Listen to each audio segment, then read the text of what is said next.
Hello everyone, welcome to Learn DAX channel. My name is Desh, and with this video we start with another end-to-end project video series in which we are going to import a data set, we are going to create the data model, we are going to create the connections, use our business questions to write some DAX queries and eventually create a dashboard. While in my previous project I already had imported the product and sales table in my data model, in this case we are going to build everything from scratch. So if you're someone who wants to build everything from scratch, this is the perfect place to start. So without further ado, let's get started with this video. So right now my Power BI file is empty. It does not have any data. So I'm going to go and click on get data and select Excel as my data source. So the data set that I have is shipments data. So let's see what do we have in our shipments data set. Let's see what tables we have, what rows we have, what columns we have. So right now you can ignore this table 5, table 4, and we'll just focus on these 4 sheets, which is orders, products, shipments, and suppliers. And I'm going to load this data. So let's just see what all we have in this particular data set.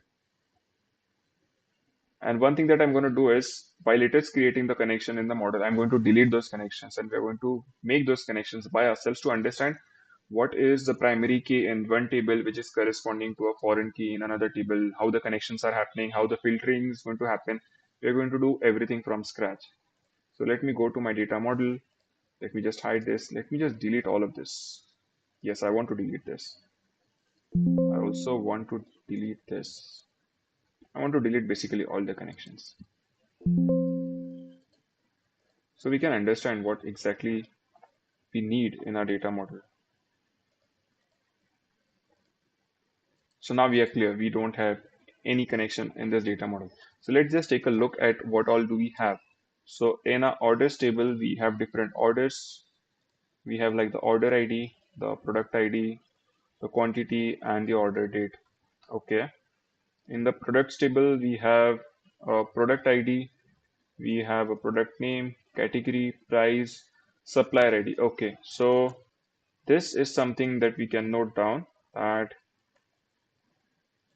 we have a supplier ID in our products table. So that can act as my primary key, my foreign key, which is essentially the primary key in the supplier table. So I'll just write this connections. I'll just save it somewhere. Yeah, I can save it here. So what else do we have? We have the shipments table in which we have the shipment ID, the order ID, the shipment date, delivery date. Again, we have the supplier ID. So let's just make a note of it in our notepad file. So shipments table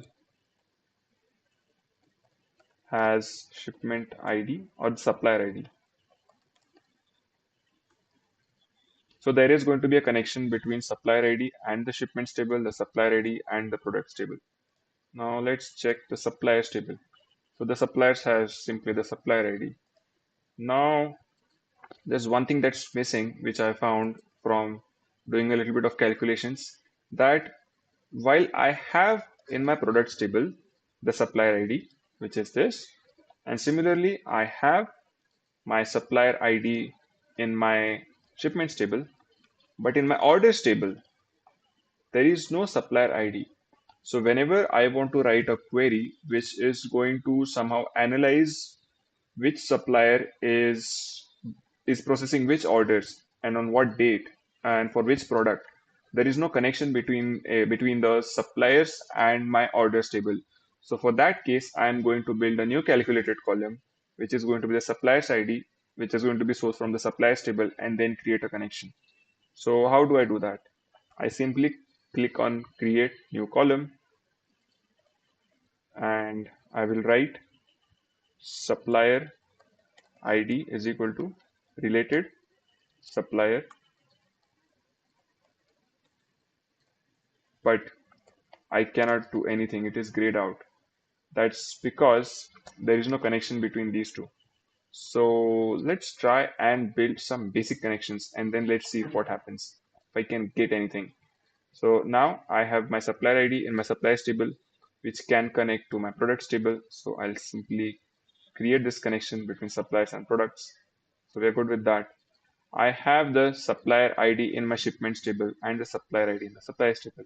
So let me create a connection with that. I have the product ID in my products table, which is going to be a primary key, and a product ID in my orders table, which I'm going to connect with my product ID in the orders table. So now let's just go back to our suppliers table or the orders table and see if we can source the supplier ID from the suppliers table, because we want some way that the orders table is going to have my supplier ID or the shipment ID. Let's just see. So I go back to the orders table and I create a new column and I will call it supplier ID is equal to related supplier. Well, now I can see it. So now I have my supplier ID coming from the suppliers table, which I can directly source in this table. And I think we could also in the future would need the shipment ID. We may or may not need. We can figure it out as we move along. If we require the need for having a connection for a shipment ID between the orders table and the shipments table, we can create one, or we can just simply create one right now. So let's create a new column and I will call it the shipment ID is equal to related shipments. Well, we don't have connections between these two. So is there a workaround? Let's just go back to our data model and is there a connection between shipments and the orders table? Let's try with the supplier ID, which I doubt will work. See, there's a many-to-many relation. Let's try with the order ID because the order ID is going to be unique in the orders table, which can connect with the shipments order ID. And it is saying that this is an inactive relationship because there's already a flow happening from the shipments table to my orders table. So when I create a relation between these two, it's suggesting that we don't need it, which is why it's showing a dotted line instead of a solid line. So I'll quickly delete this.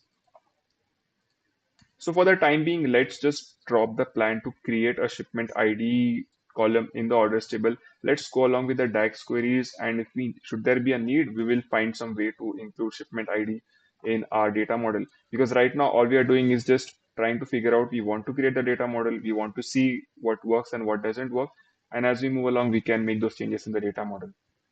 So once this is done, I can simply do some testing, which is let me grab the product name from the products table and if the connections are correct, then I can source the quantity from the orders table and get the right quantity. And is it correct? Let's just check. So the whole purpose of this video is to just check if the data model is working fine or not, because we have 4 tables instead of 2. So it says that Apex Yoga mat had was sold in quantity as 43. So 43 units of Apex Yoga mat were sold. So let's just verify it. Let's go to the data model and I have the product ID. What is the ID for Apex Yoga mat? It's product ID 9.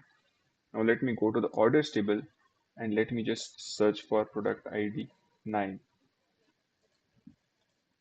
And if I look at it, it's just showing me 3 rows, which means the quantity which shows 43 is not correct. Now, why is it not correct? Let's figure it out. Let's just see what could be the reason. So now the quantity should either be the sum or it should be the count. Let's go with count. Well, one might suggest that, hey, the quantity sold should be the sum, right? Well, not quite, because we are sourcing the number of entries that happened in the orders table. Like for example, in this case, in the orders table, there are 3 rows which indicate 3 different transactions that happen or 3 different sales that happened for this particular product. So if you're going to sum this, it's going to give me a vague result. But when I take account of it, it's going to give me the correct result. Okay, we have verified that. Let's do some more digging and just try and understand the data model. So I have the supplier ID and I'll just quickly get back to the data model. What do I have with the supplier ID? So while it does state that The supplier ID is connected to the shipments and the products. Let's see the number of orders that were processed by supplier ID 1.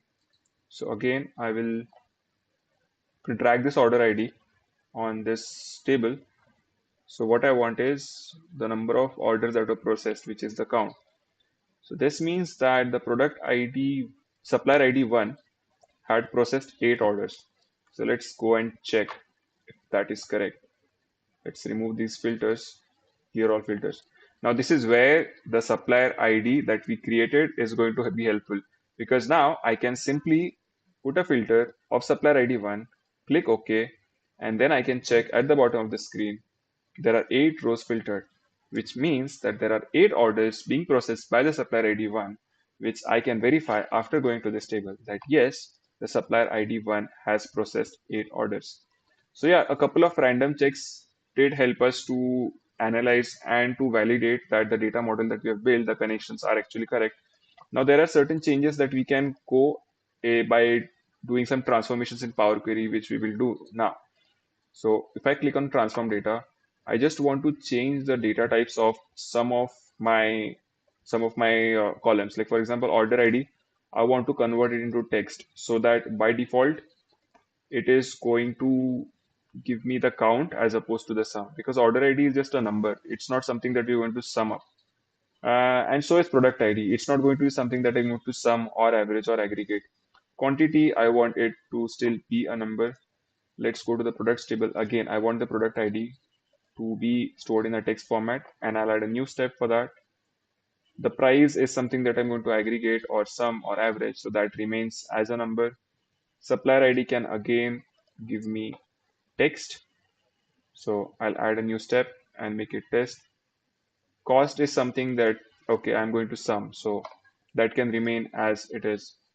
Again, the shipment ID can be converted to text. I'll add a new step. Order ID can be converted into text. I'll add a new step.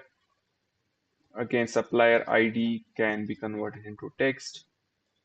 The delivery days is something that I will aggregate, so that should remain as a number. Again, this supplier ID can be converted into text, and everything looks good.